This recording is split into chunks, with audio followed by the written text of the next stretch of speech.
Hello everyone and welcome back to my YouTube channel. Today I have a Happy Mail card to share with you that is my entry for the current Hello Bluebird challenge. And normally I would try to give some inspiration for challenges more early on in challenge, so I'm really sorry, but the deadline is today, September 26th, at 11:59 p.m. So depending on where you are, you still have a bit of crafty time maybe, and you can get something up for the challenge. Here it was a really close call. I really don't know why. I love this challenge. It is the Hello Bluebird Fall Challenge, which is an amazing season in my opinion. There are tons of colors out there, so you could do that, and then the other option was to follow the color scheme that they had going on, and actually I fell in love with that one. And I had so many ideas to do something with Copics that I'm doing today, and then one with distress inks, but I just didn't find the time for it, so I'm not doing that. But really this color combination is so perfect, and still I never thought about using them together. So I use it on this card. I will make another card with this color scheme actually because I really love it.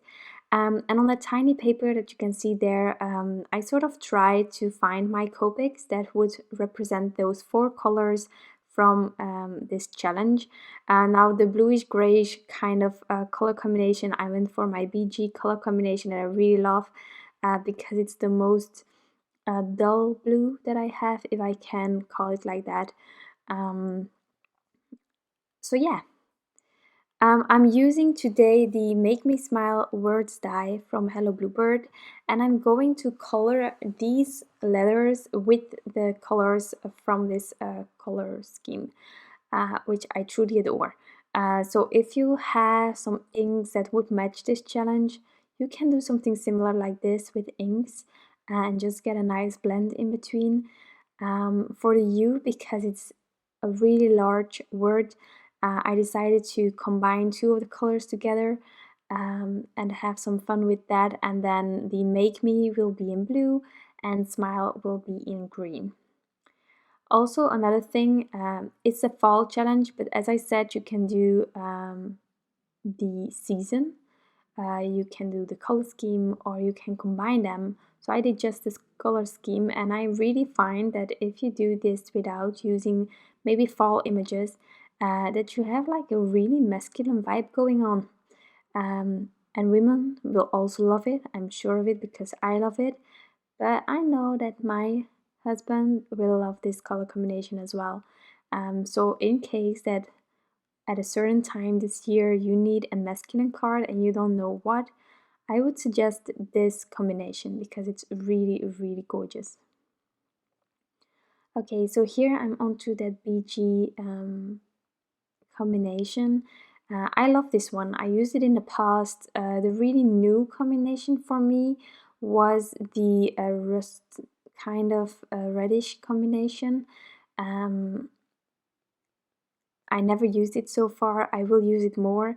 And the other combination I used in several other ways, but never together. And so I was really happy with this combination of color.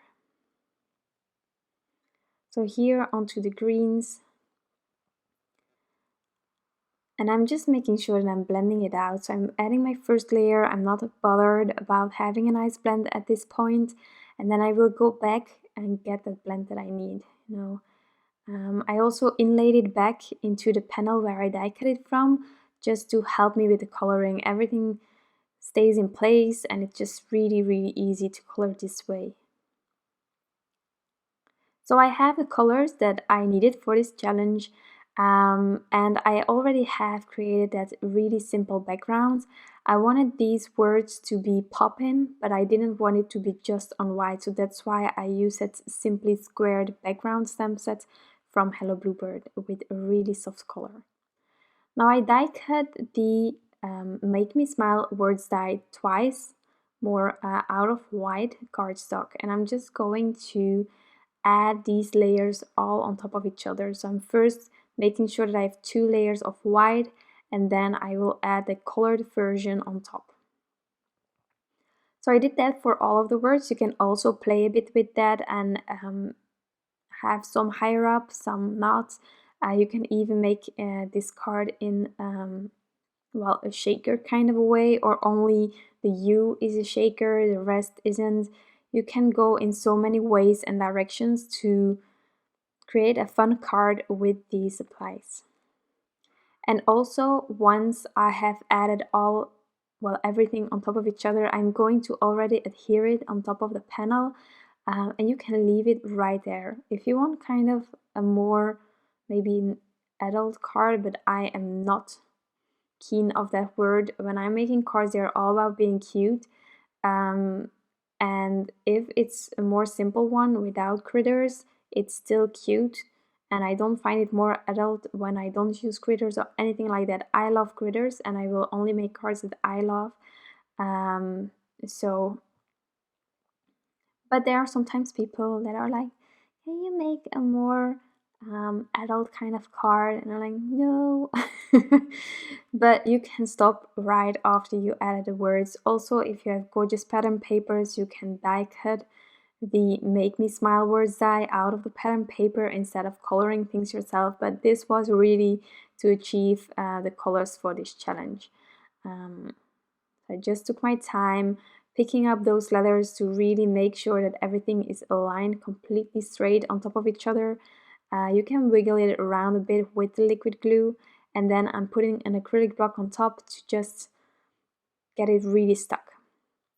So here, that background, I am going to use some, well, these are basic rectangles, a rectangular die that is going to die cut an A2 sized card panel, you know. I had this one area that didn't stamp out really well.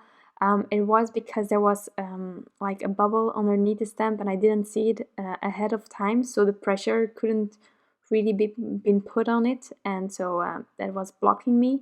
But I didn't bother, and I just cut out a rectangle where I wanted it to be. Try to have it somehow straight in the pattern, that it wasn't going to be wonky or anything. Next, I used these dies. Again, I'm not going to die cut it, although that would be really handy to get everything straight and such.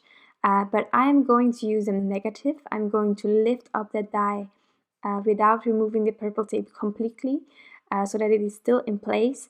And then I'm going to wiggle around with that negative to have it in place. And then I will adhere that down just for a bit until I have inlaid everything. So once that negative isn't moving anymore, when you just shake it a bit, you know that it is there where you wanted it to be. And then I'm going to use a bit more liquid glue to add all of the letters. I love inlaying. I don't know about you, but the technique to get everything perfectly aligned as intended, you don't need to, but you can, and I love that. It's like a puzzle, and it's, for me, it is like therapy here. Well, everything about card making is, but this is just really, really fun, and I love just seeing everything come together like this. And once everything is inlaid, I am going to remove that negative, and you will already see a card. So as I said, you can stop right here. You can. But I have these adorable critters, and it took me a while to figure out which ones I was going to use, because you can use any critter from the Word Buddies Woodland. Truly any critter would go. And where I was going to place them, I didn't want to mess up or cover too much of the sentiment. So I went for 3 critters as well as a heart, because that's just really, really cute. And I'm going to show you here combinations that I already used in the past, but I just wanted to show you how easy it is by just taking one more marker and completely changing up the combination. Now you will see here the 2 first critters I'm going to color in simultaneously, which shows really the strength of combinations that you might have. But I'm going to use the E33, E53 and E51, which is my go-to light brown combination on the bunny. As you can see here, I'm also using 2 of the 3 on the squirrel. Now, if you want to revisit later on the combinations, you can always go to my blog post. I have everything listed there. But as you can see here, I used 1 more marker on the squirrel. 1 more. And the rest is all the same as the bunny, truly. For the bear, on the other hand, I'm going to use a darker brown E77 and I'm going to use E33, and that will be my 2 brown colors for the bear.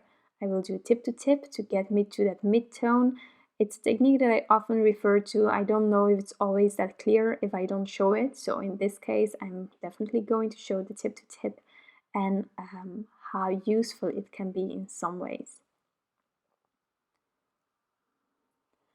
So for the bear, as I said, E77 and E33. Well, let's first do the heart. This is the same rustic reddish color that I used on the words. I'm going to place it next to a blue leather, and so that will refer back to that reddish color that I have on top. Okay, the bear. Now E77. Now check this out, E33. It just doesn't really go well. The blend isn't there, it's just too much of a difference. So what you can do then, if you would lack the marker in between, is just go with the lightest marker on top of that darkest one, and that is going to blend those two, give it some sort of a mid-tone, and then I'm going to just have the E33 on its own as my lightest color. And that is it. And we have a bear colored in with 2 markers. I did something else for the nose kind of part, but you know what I mean. You know what I mean. So here just E13, E11, and then the coloring is already done. I'm going to take the matching dies and I will die cut these 4 elements, and then we will place them on top of the card and finish this challenge card off. So here we have our lovely panel, and as you can still see here, and as you can still see here, even though I already decided where I wanted to place my 3 critters, there are still so many ways to use these same critters but in other areas of the die cut sentiment, and I think that's really lovely. So this is how I'm going to place them, because I have 3 layers of, well, for my sentiment, I need my thin foam squares to get those critters at the same height as the paper from the leathers. And then there where there is an overlap, I'm going to use some liquid glue to make sure that everything is adhered really well. There we go. And I didn't add anything on the higher end of the head of the squirrel. I'm going to add that later on because I just really wasn't sure about the sturdiness of the critter. Again, I don't want it to be ruined through mail, so just fixing that. There we go, underneath, and then a tiny piece for the heart as well. Now I'm also going to add some glossy accents, but first let's add this panel to a card base. If I would have had a bit more patience, I would maybe have added glossy accents all over the sentiment and then be adding all of the critters, but just the drying time in between was holding me back to do that. I'm going to add some glossy accents to the hearts and to the noses because it's really cute. And then my card actually is finished. This is going to be my card for this Hello Bluebird challenge. I'm really sorry that I am sharing this inspiration this late in the challenge. Maybe you still have some time, maybe you already participated, and otherwise there is a monthly challenge, so next month a new opportunity, and I hope to be able to share some inspiration sooner than what I did right now. However, thank you so much for stopping by. I hope that I could inspire you today, that you have a great day, and I'll be back soon with some new craft inspiration. Bye!